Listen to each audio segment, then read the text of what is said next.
On raconte qu'un jour, un homme riche acheta une épouse par correspondance, et reçut à la place une femme que Dieu lui-même semblait avoir oubliée. La diligence surgit dans la lumière rouge du soir comme un animal blessé. Sa poussière avalait le ciel de Graston, ce petit bourg perdu du Wyoming, là où le vent ne pardonne rien. Les roues grincèrent, s'immobilisèrent devant le dépôt de bois sec. 2 hommes attendaient près d'un chariot, les mains croisées sur la fatigue du jour. Le soleil, cruel et bas, faisait miroiter leurs silhouettes. L'un d'eux, Cole Merritt, portait ce genre de silence qu'on apprend dans les déserts, calme, lourd et un peu tragique. À l'intérieur, Emmeline Grace serrait contre sa joue la cicatrice qu'elle n'avait jamais su cacher, une marque sombre, née avec elle, qui faisait baisser les voix et détourner les regards. Ses doigts tremblaient sur la lettre froissée dans sa poche, celle qui ne portait pas son nom. L'encre disait « Marie Linton », la promise que Cole avait choisie. Mais le destin, ou le hasard, l'avait livrée, et elle. Quand le conducteur ouvrit la porte, un souffle de poussière entra. « Graston, dame. Terminus. » Elle descendit prudemment, ses bottines s'enfonçant dans la terre sèche. Son ombre vacilla sur le plancher brûlant du quai. Elle leva enfin les yeux vers l'homme qui l'attendait. Grand, solide, le regard gris comme un orage trop longtemps contenu. Son chapeau masquait à moitié un visage fait de soleil et d'endurance. « Monsieur Merritt » murmura-t-elle. Il hocha lentement la tête. « Vous devez être mademoiselle Grace. » Elle inspira, comme avant un saut. « Il y a une erreur. Je ne suis pas la jolie qu'on vous a envoyée. » Le vent siffla entre eux. Puis, à la surprise d'Emmeline, un sourire naquit sur les lèvres de Cole, discret, vrai, presque tendre. « Vous êtes tout ce qu'il me fallait. » Ces mots tombèrent doucement, comme une pluie qu'on n'espérait plus. Elle cligna des yeux, cherchant la moquerie. Il n'y en eut pas. « La route est longue jusqu'au ranch, » ajouta-t-il simplement. « Montez. Vous pourrez vous reposer en chemin. » Le chariot s'ébranla, grinçant sur le sol brûlé. Le silence s'installa, pas hostile, juste neuf. Emmeline gardait ses mains jointes sur ses genoux, le cœur battant trop fort. Cole, à côté, regardait l'horizon. Après un moment, sa voix brisa l'air tiède. « Vous venez d'Illinois ? » ?»« Oui. Le refuge a tout organisé. On m'a dit qu'un homme, Cole Merritt, cherchait une épouse. C'est moi. On a dû se tromper de femme. Peut-être que la bonne s'est perdue, répondit-il en souriant à demi. Ou que c'est la vie qui m'envoie la vôtre. Ils roulèrent ainsi jusqu'à ce que les collines s'étirent en vagues dorées. Le vent sentait la sauge et la solitude. La lumière du soir dorait la poussière et rendait tout presque beau.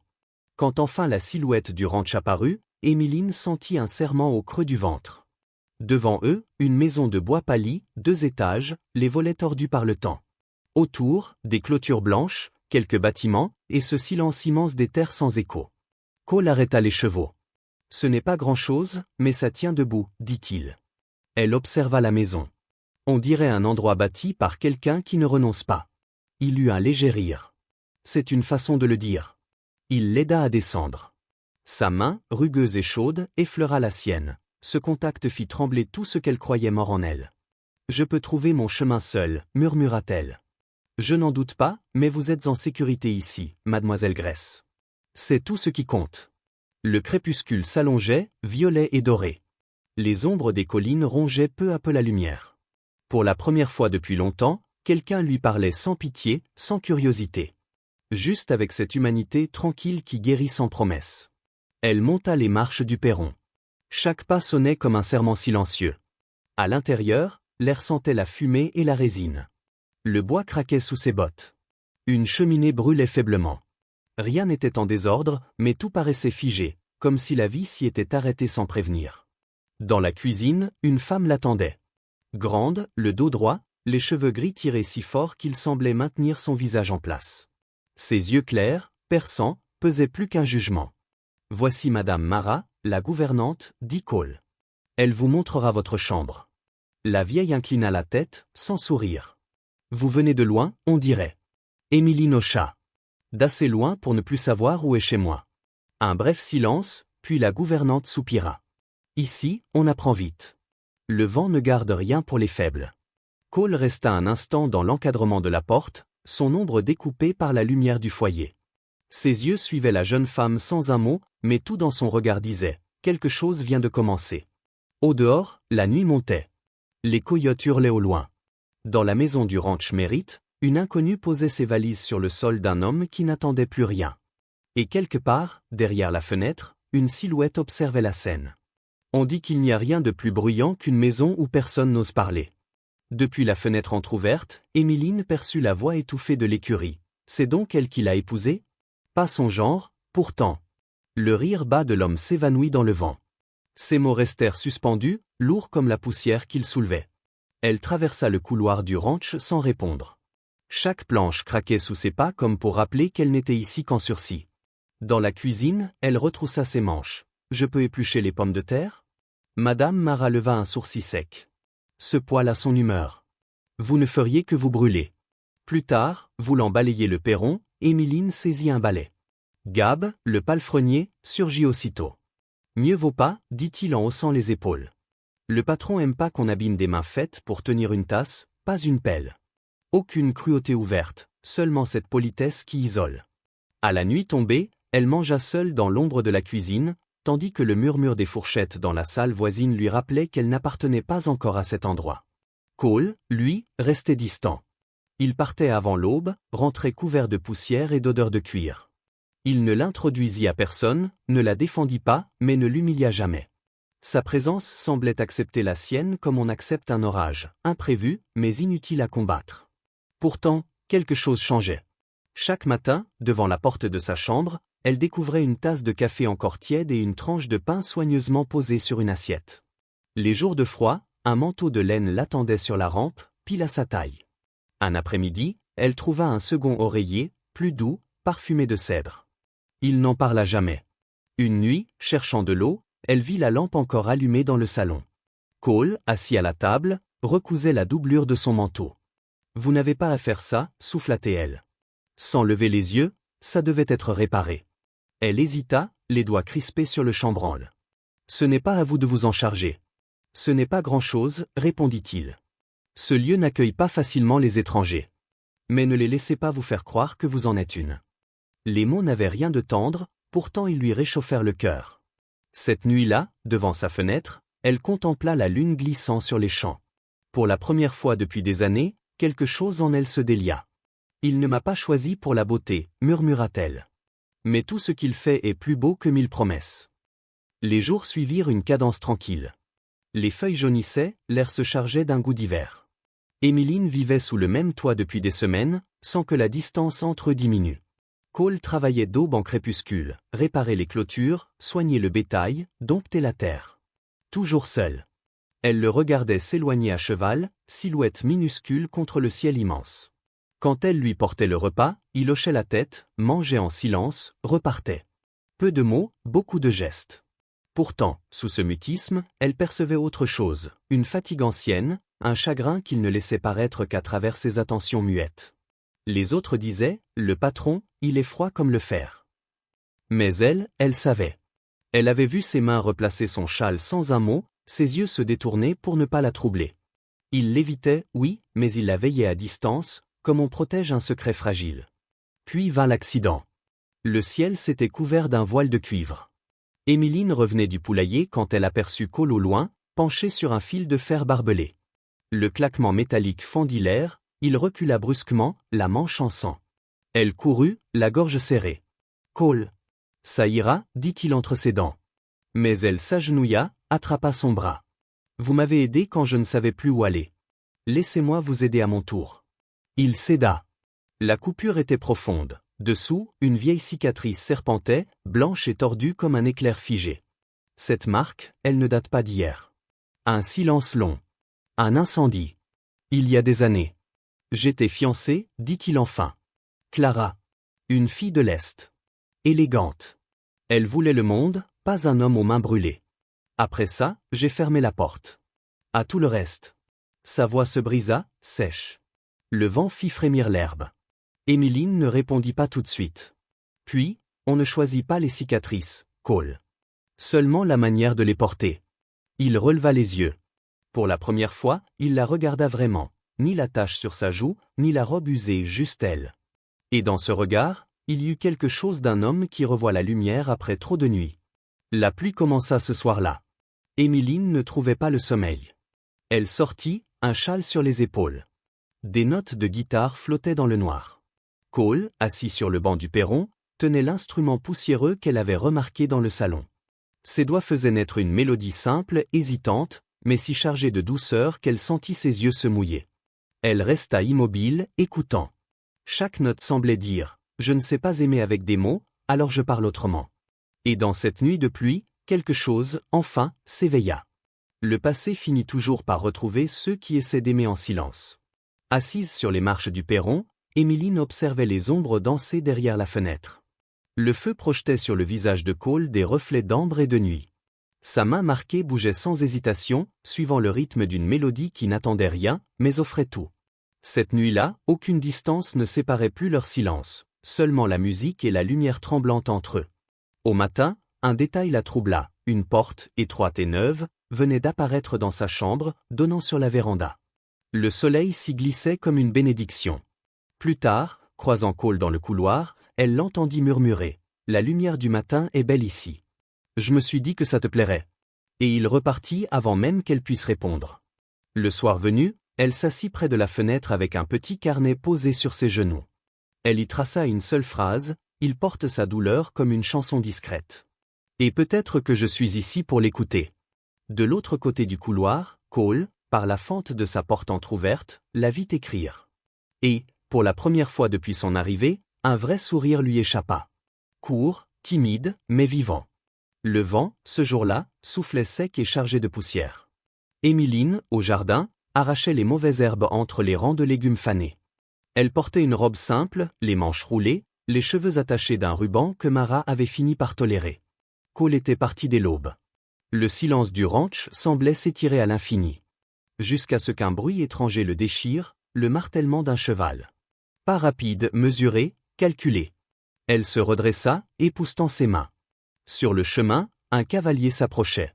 Un homme en manteau sombre, les bottes luisantes de poussière, le regard aiguisé comme une lame. Il mit pied à terre sans un mot. Cole sortit de la grange, une loque à la main. Son allure resta calme, mais Emmeline perçut une tension nouvelle dans ses épaules. Mademoiselle Emmeline Gress, lança l'étranger d'une voix trop polie pour être honnête. J'ai mis du temps à vous retrouver. Elle recula d'un pas. Je suis Luther Quint, continua-t-il. Votre tuteur légal du moins, c'est ainsi qu'on m'a nommé. Vous figurez encore sous le registre de votre défunt protecteur. J'ai ici les papiers qui le prouvent. Vous deviez être donné en paiement à un homme du Missouri. En clair, vous n'aviez pas le droit de vous marier sans mon autorisation. Le choc la coupa net. Ses doigts devinrent froids. Tout ce qu'elle avait reconstruit ici, la paix, les gestes, la lumière du matin, vacilla. Je ne suis la propriété de personne, murmura-t-elle. Le sourire du visiteur se fit cruel. Les contrats disent le contraire. Je viens chercher ce qui m'appartient. Son souffle se bloqua. À la fenêtre de la cuisine, Madame Mara observait sans bouger. Gab s'était figé près du puits, la corde encore à la main. Cole posa calmement le chiffon sur le poteau de la clôture. Puis il avança. Pas vite. Chaque pas sonnait comme une promesse. Vous avez 2 minutes pour quitter cette terre, dit-il d'une voix basse, tranchante. Sinon, je vous jure que vous n'en repartirez pas vivant. Luther Quint ricana. Elle est à moi, selon la loi.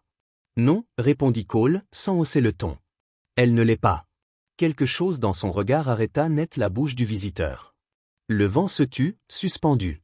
Puis Luther cracha dans la poussière et remonta à cheval. Sans un mot de plus, il disparut par la route, avalé par la colline. Emmeline n'avait pas remarqué qu'elle retenait sa respiration. Cole se tourna vers elle. « Tout va bien ?» Elle hocha la tête, les mains tremblantes.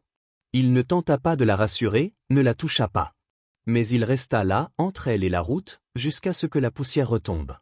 Ce soir-là, elle s'assit près du feu, les genoux ramenés contre sa poitrine. « Il savait d'où je venais, dit-elle doucement. Il savait tout. » Cole, dans le fauteuil d'en face, répondit simplement. « Alors on changera ce qu'il croit savoir. Vous ne m'avez même pas demandé si c'était vrai. J'en avais pas besoin. » Et cette confiance silencieuse, plus forte que tous les serments, la fit pleurer sans bruit. Les jours suivants, la saison s'adoucit. L'air portait un parfum d'herbe neuve, et les collines reverdirent par endroits. Pieds nus sur la terrasse, Emmeline tenait une petite pelle et des racines de fleurs sauvages. Sans permission, sans ordre. Elle creusa doucement la terre près de la rambarde, y planta des marguerites des prairies et des lins bleus. Elle les arrosa avec l'eau du linge, fredonnant pour la première fois depuis des années. Cette semaine-là, elle retrouva la guitare au fond du hangar. Couverte de poussière, cordes rouillées, mais entière. Elle la prit dans ses bras comme on ramasse une chose sacrée. Le soir, dans la lumière dorée, elle nettoya le bois, remplaça les cordes, jusqu'à ce que l'instrument respire encore un peu de vie. Quand la lune monta, elle s'assit sur le perron. Le silence du ranch était si vaste qu'on entendait les grillons sous les planches. Puis, d'une main timide, elle fit glisser ses doigts sur les cordes. Les premières notes furent maladroites, mais vraies. Et dans la maison, derrière la porte entr'ouverte, une ombre écoutait, celle d'un homme qui, pour la première fois, n'avait plus peur du son d'un cœur qui revient à la vie. Certains orages viennent pour détruire. D'autres pour révéler ceux qui méritent d'être sauvés. Les premières notes furent un peu fausses, mais vivantes. Émiline pinça à nouveau les cordes, ajusta la tension, et un souffle mélodieux s'éleva dans le silence du ranch. Cole ne sortit pas, mais la lampe de sa chambre resta allumée jusqu'à tard. Le lendemain, elle cousit de nouveaux rideaux qu'elle suspendit dans la cuisine, puis trouva dans le grenier une vieille lanterne à huile. Chaque soir, au coucher du soleil, elle l'allumait sur le rebord de la fenêtre. Pour la première fois depuis son arrivée, elle ne se sentait plus comme une erreur déposée par un train. Elle était devenue un fil du tissu de la maison, une part du lieu. 3 jours plus tard, on frappa à sa porte. Cole, fraîchement lavé, cheveux humides, chemise propre, se tenait là, mal à l'aise. « Tu voudrais dîner à la table avec moi demain » demanda-t-il, grattant l'arrière de sa nuque. La simplicité de la question lui fendit le cœur. « J'aimerais beaucoup, répondit-elle dans un sourire. Il hocha la tête, presque gêné, et repartit. Elle referma la porte doucement, la poitrine battant plus fort que ses pas. Cette nuit-là, elle reprit la guitare. Les notes étaient claires, douces, comme si la maison elle-même apprenait une chanson nouvelle. Mais le lendemain, le ciel changea. Des nuages lourds s'amoncelaient sur la plaine du Wyoming, avalant la lumière. Cole les observait depuis la grange, les mâchoires serrées, ce calme avant la fureur, il le connaissait trop bien. En fin d'après-midi, le tonnerre éclata, violent comme un coup de fusil.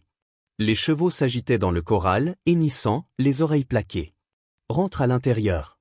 cria Gab. Mais Cole s'élançait déjà vers le dernier enclos. Le poulain affolé frappait du sabot, refusant d'obéir. Un éclair fendit le ciel, le jeune animal rua. Cole tira sur la corde, le corps tendu. Le bruit du choc couvrit le tonnerre. Le cheval l'avait heurté à l'épaule. Il chancela. « Seigneur, non !» souffla Émiline, courant sous la pluie. Elle atteignit la grange, trempée jusqu'aux os. « Vous saignez. Ce n'est rien. Si, c'est quelque chose. » Elle glissa son bras sous le sien, le soutint jusqu'à la maison. La boue collait à leurs bottes. Dans la chaleur du foyer, elle le fit asseoir près de la cheminée, chercha la boîte d'étain, du linge et du whisky. Ses mains tremblaient, mais pas sa voix. « Vous m'avez aidé quand j'étais perdu. Laissez-moi faire à mon tour. » Cole la fixait sans un mot. La pluie ruisselait encore de ses cheveux sur sa joue. « Têtue, douce, mais sûre, murmura-t-il. Elle leva les yeux. « Et vous, vous découvrez ça maintenant ?» Un sourire naquit, fragile mais sincère. Pendant qu'elle bandait sa plaie, elle parla à voix basse, comme pour remplir le silence. « J'avais 9 ans quand la guerre a pris mes parents. Les sœurs disaient que j'étais chanceuse d'être envoyée à l'orphelinat d'Illinois. Mais je me souviens surtout d'un hiver où les lits gelaient au sol. On dormait à tour de rôle, échangeant les couvertures comme des cartes. » Cole serra les dents. « Aucun enfant ne devrait vivre ça. » Elle ne répondit pas. Elle termina le bandage, repoussa une mèche mouillée derrière son oreille.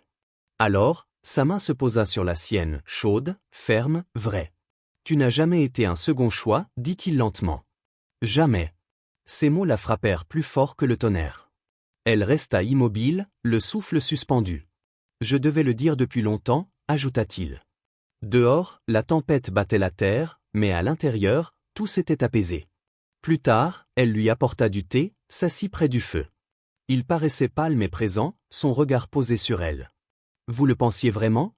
demanda-t-elle, à peine audible. « Depuis le premier jour.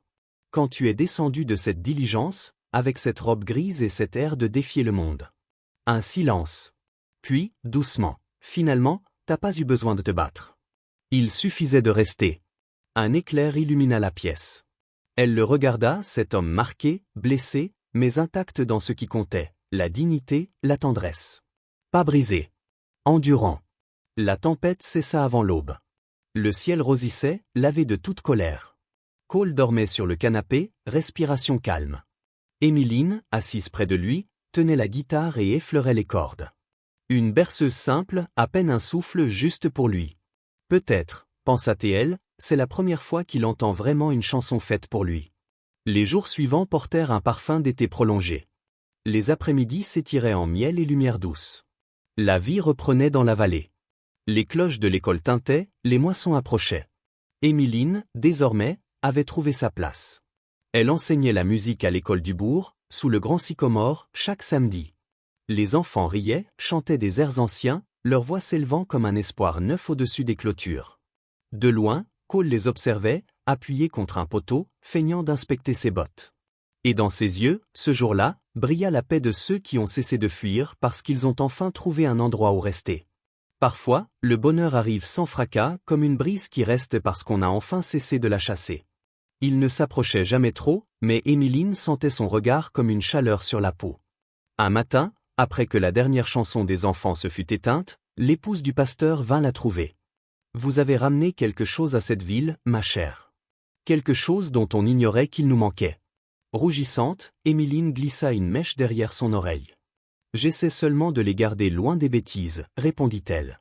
Quelques jours plus tard, Cole rentra plus tôt des champs, la chemise collée à la peau, la poussière sur le chapeau. Il resta un instant dans l'encadrement de la porte, hésitant entre gêne et décision. Je me disais, peut-être qu'il serait temps d'inviter du monde, lâcha-t-il. Du monde? Pour dîner? Rien de grand. Juste les gens du coin. Un peu de musique. Tu disais que la maison était trop silencieuse. Elle le regarda, étonnée, puis sourit. D'accord. Faisons-le. 3 jours durant, le ranch vécut comme un atelier de fête. Emmeline pétrissait la pâte à l'aube, aidée de Madame Mara et de 2 jeunes voisines. Cole suspendait des lanternes au porche, ponçait les vieilles tables, balayait le chemin 2 fois de suite. Le soir venu, le soleil glissait sur la crête quand les premiers attelages montèrent l'allée. Des silhouettes en habit du dimanche descendaient des carrioles, portant plats et confitures. Les enfants couraient devant, rubans au vent. L'air sentait le biscuit chaud et la fumée de cèdre. Mais ce qui surprit le plus, ce fut elle. Emmeline, debout au centre du monde, accueillait chaque invité, plaçait les plats, faisait chanter les enfants avant le souper. Elle passait parmi eux avec cette douceur tranquille des femmes qui ont trouvé leur place. C'est elle qui fait tourner la maison, murmura quelqu'un. Cole parlait peu, se contentant de remplir les verres, de déplacer les plateaux. Ses yeux, eux, ne la quittaient pas. Quand les tables furent vides et que les étoiles se mirent à briller, il s'avança et tout sauta légèrement. Le silence se posa. « Je n'ai pas eu la mariée que j'avais commandée, dit-il d'une voix grave. Quelques rires nerveux s'éteignirent aussitôt. J'ai eu mieux. J'ai eu elle. » Un murmure parcourut la foule. Il sortit de sa poche une bague simple, usée, celle de sa mère. « Tu es venu ici par erreur, Emmeline Gress. Mais rester, c'était ton choix. Et c'est la meilleure chose qui me soit jamais arrivée. » Il inspira. « Je sais que je ne suis pas l'homme le plus facile à aimer. Mais je passerai le reste de ma vie à essayer d'être celui que tu mérites. » Et devant tous, il posa un genou à terre. « M'épouseras-tu? Pour de vrai, cette fois ?» Le temps se suspendit. Puis elle hocha la tête, les yeux pleins de lumière. « Oui, murmura-t-elle. Oui. » Les enfants applaudirent, les femmes essuyèrent leurs larmes, Madame Mara renifla dans son tablier. Cole se releva, glissa la bague à son doigt, et la serra doucement contre lui. Pas de serment officiel, pas de prêtre, mais sous les poutres du porche et le ciel infini, quelque chose de sacré venait d'être prononcé. Le mariage eut lieu quelques jours plus tard, derrière la maison, là où l'herbe haute ondulait. Emmeline avait planté un petit arceau de glycine, leurs fleurs violettes s'enroulaient maintenant au-dessus de leur tête. Pas de banc, seulement des bottes de foin couvertes de courtes pointes. Pas d'orgue, juste les trilles des alouettes. Elle portait une robe bleue en coton, celle qu'elle avait rapiécée elle-même. Ses cheveux étaient tressés simplement, quelques mèches folles dans le vent. Cole, en chemise blanche, manches roulées, les mêmes bottes qu'aux travaux. Il ne tenait rien d'autre que sa main. Le pasteur lut une bénédiction courte, mais les vraies paroles vinrent après. « J'ai pas de grandes promesses, dit Cole. Juste celle-ci, me tenir à tes côtés, qu'il pleuve ou qu'il vente, jusqu'à mon dernier souffle. » Emmeline sourit à travers ses larmes. « Je suis venu ici par hasard, mais je reste parce que j'ai trouvé le vrai. Tu ne m'as jamais demandé de changer. Alors je promets de rester tel que je suis, sincère, un peu têtu, mais tienne. Le pasteur hocha la tête. Ce fut suffisant. Ils s'embrassèrent. Personne n'applaudit. Ce n'était pas le moment pour le bruit, c'était celui du monde qui s'arrête un instant pour respirer avec eux. Quand la foule fut partie et les lanternes éteintes, Émiline resta seule dans la chambre. Elle se plaça devant le miroir. Le reflet lui rendait la même cicatrice, les mêmes traits marqués. Mais cette fois, ses yeux ne fuyaient plus. Elle vit une femme.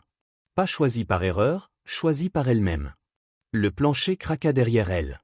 Cole apparut dans le miroir, s'approcha, passa ses bras autour de sa taille. « Tu penses encore que j'ai eu la mauvaise mariée » chuchota-t-il. « Non, répondit-elle en souriant. Je crois qu'on a eu exactement ce qu'il fallait. » Il déposa un baiser sur sa tempe, puis murmura contre ses cheveux. « Tu es tout ce dont j'ai jamais eu besoin. » Dehors, la prairie s'étendait, vaste et dorée sous les étoiles. Dedans, plus rien ne restait à dire. Parce que parfois, le silence suffit à raconter toute une vie.